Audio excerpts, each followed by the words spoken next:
반갑습니다. TIX의 김성윤이라고 합니다. 제가 온 곳은 부산이고요.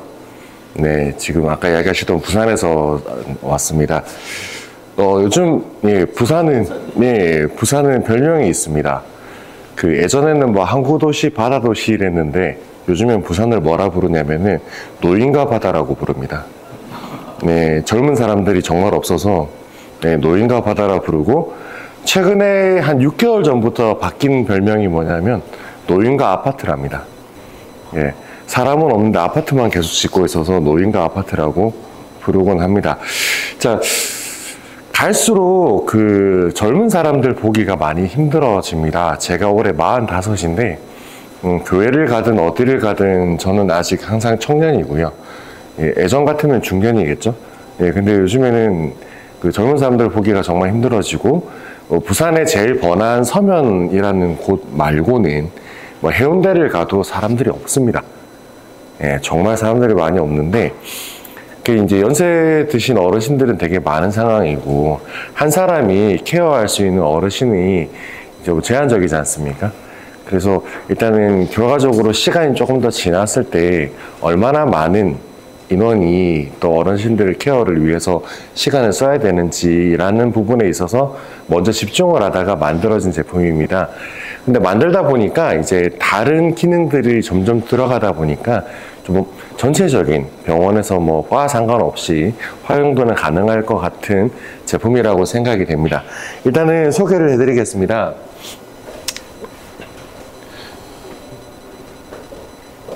자, 이렇게 생겼습니다.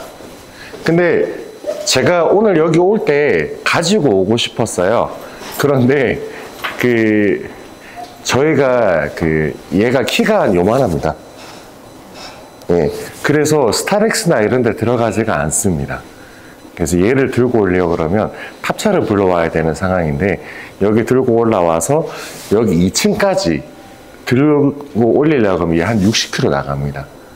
그래서 사람이 한 3명이 와서 세팅을 잡아야 되는 상황이라서, 오늘이 만약에 11시쯤만 됐으면 네, 저희가 어떻게든 들고 왔을 텐데, 아침 7시라서 요즘에 직원들 7시까지 여기 온나 그러면 절대 안 옵니다. 그래서 제가 일단 혼자 올라간 거 일단은 죄송한 말씀 드리고요. 예, 모양은 이렇게 생겼습니다. 자, 주요 기능이라고 이야기 드리면, 얘가 스스로 생각을 하고 스스로 움직입니다. 근데 이제 한계가 있습니다. 어떤 한계가 있느냐. 첫 번째는 와이파이라는 신호가 있는 곳에서 움직이고, 두 번째는 배터리가 있는 범위 안에서 움직입니다. 배터리가 없으면 움직이지 못하겠죠, 당연히. 그러니까 얘가 돌아다니는 시간이 정해져 있습니다. 한 2시간 내지 3시간 정도 운행을 하고 나면은 약 한 50분 정도는 쉬어줘야 됩니다. 예, 쉬어줘야 되는데, 자, 여기서 보시면 일단은 기본적으로 혈압이랑 심전도 측정은 저희가 밴드로 대체를 하게 됩니다. 만약에 밴드를 차고 계시면 얘가 지나가다가 읽어냅니다. 읽어내고, 그리고 EMR 연동을 하게 되면은 차트들을 다 불러올 수 있으니까 이런 것들이 다 가능한 상황입니다. 그리고 얘의 최대 장점이라고 생각을 하면은, 얘가 돌아다니면서 환자 베드에 있는 QR을 인식을 해서 환자분들을 확인을 하는데, 지나다니면서 비접촉식으로 체온 측정이 가능합니다. 그러면 이제 회진 시간이나 이렇게 그런 시간을 정해놓고 하루에 체온 측정할 시간을 얘만 돌려놓으면 얘가 환자분들 돌아다니면서 체온 측정을 하는 거죠. 다만 뭐 자리에 안 계시는 분 같은 경우는 다시 한번 돌아갈 겁니다. 그래서 환자분들이 누워 계신 베드에 가서 환자분들의 체온을 측정하게 됩니다. 그러면 그 체온 측정 값이 EMR 연동을 하게 되면 입력이 자동으로 됩니다. 그리고 혈압이나 심정도도 물론 이렇게 혈압 측정기를 하는 것보다는 조금 정확도가 떨어질 수 있겠지만, 밴드를 이용해서 혈압, 심전도 값을 옮겨서 가져갈 수 있습니다. 그리고 공기질 모니터링, 저희가 지금 전자코라는 거를 개발을 했어요. 그래서 얘가 지금 원래 어르신들에 집중을 해서 만든 제품이다 보니까 기저귀 냄새에 포커싱을 해서 만들어 놓은 제품입니다. 보드입니다. 그래서 얘를 저희가 부를 때는 그냥 전자코라고 부르는데, 이 전자코가 그 기저귀 냄새로 어느 정도 병증 확인까지 될 정도로 지금 굉장히 좀 진료학적으로 만들어 놨습니다. 근데 얘를 가지고 일단은 현재는 의료기 인증이나 다른 인증 때문에 그냥 공기질 체크만 하고 있습니다. 그리고 화재 감지 및 소방 역할. 여러분, 여기서 불이 나면은 제일 먼저 반응하는 게 뭘까요? 네, 저기 센서가 반응을 해서 스프링클러가 나오겠죠. 근데 스프링클러가 나올 때가 되면 이미 늦어요. 만약에 누워 계신 어르신들이 많은 요양병원이나 아니면 뭐 정형외과 병원이나 거동 불편하신 분들이 많으신 분들이 계신데, 만약에 불이 나면은 스프링클러가 작동을 할 때가 되면, 그리고 센서가 알아가지고 알림이 일어날 때가 되면 사실은 불은 이미 커져 있는 겁니다. 근데 저희 로봇을 갖다 놓고 실제 불을 안 켜고 휴대폰으로 화재 장면을 틀어 놓습니다. 그러면 얘가 인식을 해서 불이 있다라고 알려줍니다. 그래서 화재 예방에도 정말 좋은 그런 역할을 하고 있고요. 낙상 방지, 욕창 방지 이런 기능들이 있는데, 이 욕창 방지에 대해서도 사람들이 많이 물어보세요. 어떻게 욕창을 방지하냐? 요거는 시간입니다. 저희가 세팅을 어떻게 잡냐면요, 15분당 한 번씩 돌아가게끔 세팅을 잡습니다. 50배들 기준으로 15분마다 한 번씩 체크를 하게끔 세팅을 잡는데, 그러면 자, 2시에 어르신들 상태를 체크를 했습니다. 누워 계신 상태를. 그리고 2시 15분에 체크를 했고, 2시 30분에 체크를 했고, 2시 45분에 체크를 했고, 3시에 체크를 했고, 이런 식으로 체크를 하게 됩니다. 그러면 사람이 이렇게 누워 있는데, 자, 사람 눈으로 이분이 얼만큼 움직였는지 정확하게 기억할 수 있습니까? 안 되죠. 근데 AI 카메라로 확인을 하게 되면 어르신이 몇 도로 움직였는지를 기억을 합니다. 그러면 요 1시간 반 동안에 몇 도 이하의 움직임이 있었으면 욕창이 발생할 수 있으니 뒤집어 줘라. 그 활동을 지시를 할 수 있고, 기억을 할 수 있고, 기록을 할 수 있습니다.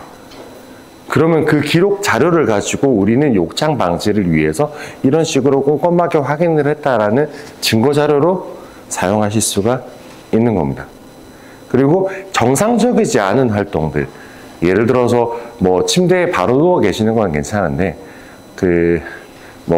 안전박 가드 있지 않습니까? 이런 게 내려가 있다든지, 아니면 사람이 끝에 위험하게 누워 계신다든지, 그러면 또 낙상을 할 가능성이 많지 않습니까? 그런 이상 징후를 발견을 했을 때 위험하니 옮겨주세요라고 알림을 할 수 있는 거죠. 공상과학 영화처럼 얘가 팔이 팍 튀어나와가지고 안으로 옮겨드리고 이런 건 안 됩니다. 대신 알림만, 전달, 그리고 이런 활동을 했다라는 기록을 남기게 되는 게 저희 로봇이라고 생각하시면 됩니다. 자, 일단은 방법은 굉장히 다양하게 사용할 수 있습니다. 예를 들어서 로비에 놔두시고 얘가 안내형 로봇으로 사용을 하셔도 가능은 하실 거예요. 그럼 예를 들어 볼게요. 제가 물리치료를 받으러 가야 되는데, 지금은 이제 간호사 선생님이 가셔가지고 환자분 물리치료 몇 시까지 가세요 이렇게 이야기하시지 않습니까? 그러면 입력을 해놓게 되면 서빙 로봇처럼 그 베드 앞에 가서 물리치료 받으러 가셔야 되는데 이쪽으로 가시면 됩니다. 아니면 이제 물리치료실까지 안내를 하는 거죠. 네, 그런 기능들이 가능할 거고, 층별 안내 및 에스코트, 검사실, 이런 데들, 도수치료실에 가는 기능들을 안내를 할 수가 있습니다. 안내를 할 수 있고, 근데 사실은 한두 번 가보고 나면은 어딘지 다 아시잖아요. 근데 외국인들은 다를 수 있습니다. 챗GPT 기반으로 일단 음성 대화가 가능합니다. 그리고 통역도 가능합니다.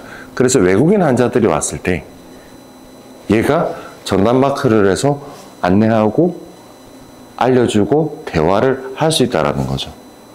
그리고 지금 개발은 하고 있는데 EMR 연동하고 조금 시간이 걸리긴 할 겁니다. 차트를 뭐 이제 회진하실 때 다니면서 이야기하시는 것들을 얘가 음성을 기록을 해서 입력을 할 수 있게끔 그렇게 맞추고 있습니다. 그렇게 됐을 때는 이제 뭐 환자분들 이제 회진하실 때 보면은 차트 이 로봇으로 불러와 버리게 되면 여기에 있는 24인치 모니터에서 엑스레이 화면이든 뭐든 계속 띄우면서 이야기할 수 있는 거죠. 그런 장점들이 있다라고 생각이 듭니다. 접수들 가능하고요. 제한 접수 가능하고요. 입원 환자 모드 같은 경우는 다니면서 링거액이 얼마나 소진됐는지, 그리고 투약 시간인데 이 시간에 맞춰서 뭐 언제 나 이거 해야 돼요? 라고 물어보면은 간호사실이랑 바로 소통도 가능하고, 이런 보조적인 역할들을 할 수 있다라는 겁니다.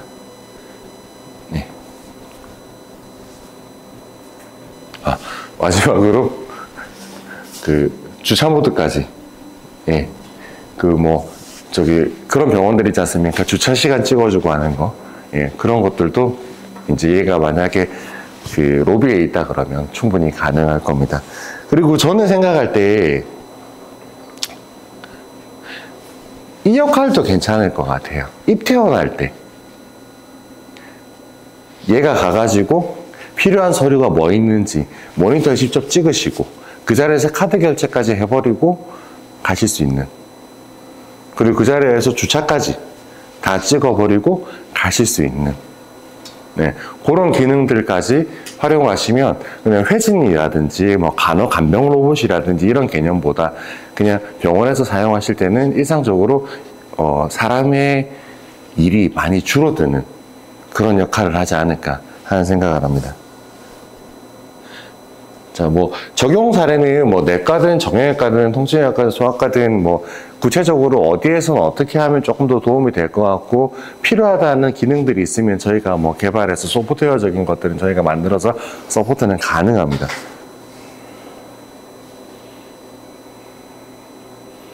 근데 현재는 이제 요양병원에 가장 많이 집중을 해놓은 상황입니다. 그래서 요양병원들은 적정성 평가라는 걸 하더라고요. 그래서 그 적정성 평가에 필요한 프로그램들을 뭐 사용하고 있는 업체들이 좀 많이 있었습니다. 그런 업체들을 탑재를 했을 때 적정성 평가 프로그램을 얘가 돌아다니면서 자동으로 읽어 올 수 있는, 적정성 평가 때 사용할 수 있는, 그리고 그렇게 세팅을 잡아 놓은 상황이고, 두 번째는 행위수가를 위한 기능들을 조금 더 개발을 하고 계속 지금 업데이트를 하고 있습니다. 그 체크리스트를 통해 가지고 태블릿을 하나 연동을 시켜서 계속 환자분들의 필요한 의료 행위들을 계속 체크를 합니다. 빠지지 않고. 그렇게 꼼꼼하게 체크를 하다 보면은 뭐 이상 징후, 열이 난다든지 조금 그런 현상이 있을 때 행위수가 연동할 수 있는 그런 프로그램들도 같이 만들고 있습니다. 결국은 인건비더라고요. 저희가 생각할 때는 환자 입장에서는 사람이 와서 봐주지만 로봇이 한 번 더 케어해주는 그런 장점이 있을 거고, 병원 입장에서는 정해진 인력을 효율적으로 쓸 수 있으면서 그리고 인건비도 조금 줄일 수 있는, 업무가 또 좀 더 편해지는 그런 효과가 있지 않을까 하는 생각을 통해서 만들어 놨고요. 그리고 이 로봇이라는 거의 가장 큰 장점은 기록을 하지 않습니까? 얘가 돌아다니면서 했던 행위들, 얘가 봤던 것들이 기록이 되니까 그 기록들이 증거자료, 증거자료 아니면 내지는 얘를 가지고 이제 뭐 입력이 돼서 나온다 그러면 그 기록값을 확인할 수 있다는 게 저는 가장 큰 장점이라고 생각이 됩니다. 자, 시험 성적인데 그 욕창 방지 알림은 약 90% 정도, 그리고 낙상 상태 알림도 90% 이상, 그리고 뭐 IoT 대기 센서로 안전 솔루션 제공하는 거는 만족적이 95% 이상, 그리고 음성 서비스는 아직 한 80% 정도 수준입니다. 그리고 자율주행은 85% 이상. 이런 식으로 공인인증 시험은 맞춰놨습니다. 그리고 로봇진흥원에서 이 지금 과제를 진행을 할 때 그 산업안전관리공단에 그 저희가 뭐 IoT 저기 뭐 공기질 체크나 항목을 얘기하는 거예요. 블록차이나 이런 여러 가지 것들이. 예. 그런 기능은 로봇진흥원에서는 근데 그 없고 로봇진흥원에서 저희가 그 얘를 이제 로봇 개발할 때 지원금을 좀 받았어요. 몰라서 로봇진흥원은 과기상품도 쏘던가요? 예. 아니요, 제가 그 부분은 과제 내용에 대해서는 제가 잘 정하겠고요. 제가 알기로는 저걸 정부기관에서 인증해 주는 데는 없고 민간기관에서 아는데 예. 그러니까 민간기관에서 인증했다는 것은 별로 그렇게 워낙 많은 기관에서 인증해 주기 때문에 한번 여쭤볼 거예요. 네, 제가 그 부분은 확인해서 한 번 더 이야기해 보겠습니다. 현재 지금 저희 로봇을 이제 의료기 인증을 진행을 하고 있는데, 의료기 인증을 진행을 하고 있는 과정에서 저희가 확인하고 진행을 할 수 있는 내용들 중에는 일단은 지금 체온 측정 같은 경우는 의료기 인증에 준하는 의료기 인증을 할 수 있는, 그러니까 그 의료기로 체온 측정했다라는 인증은 가능한 상황이고요. 그리고 저희가 그 공기질 체크는 그 공인인증 시험을 지금 진행하고 있습니다.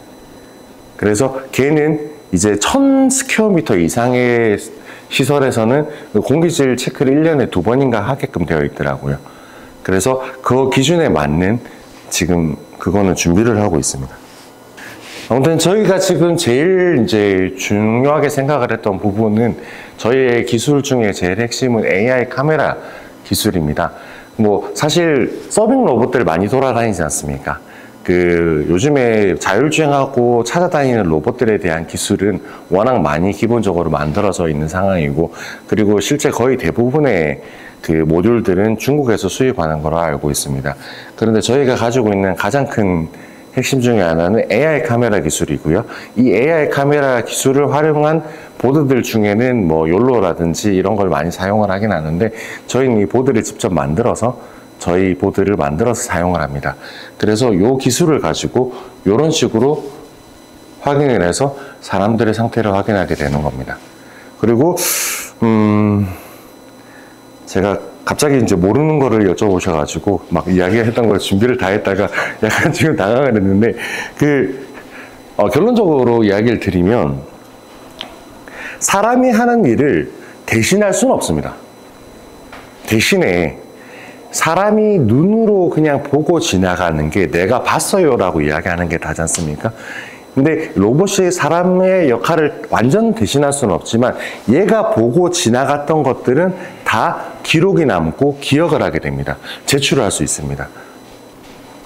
그러면 그게 사람이 해야 되는, 작성하고 해야 되는 일들을 많이 줄일 수 있을 거라고 생각을 하고요. 사람이 꼼꼼하게 체크하지 못한 것들을 한 번 더 체크하고 진행을 할 수 있다는 게 가장 큰 장점이라고 생각이 됩니다. 일선 현장에서 체온 측정만 얘가 돌아다니면서 하면서 공신력 기록을 바로 읽어준다. 사람 일은 많이 줄 겁니다. 그리고 일단은 사람이 해야 되는 일들을 굉장히 많은 범위에서 얘가 대신할 수 있습니다. 그래서 저는 얘가 큰 장점이 될 거라고 생각하고요. 지금 현재 가장 큰 문제점은 뭐냐면 가격입니다. 한 대가 4천만 원에 달합니다.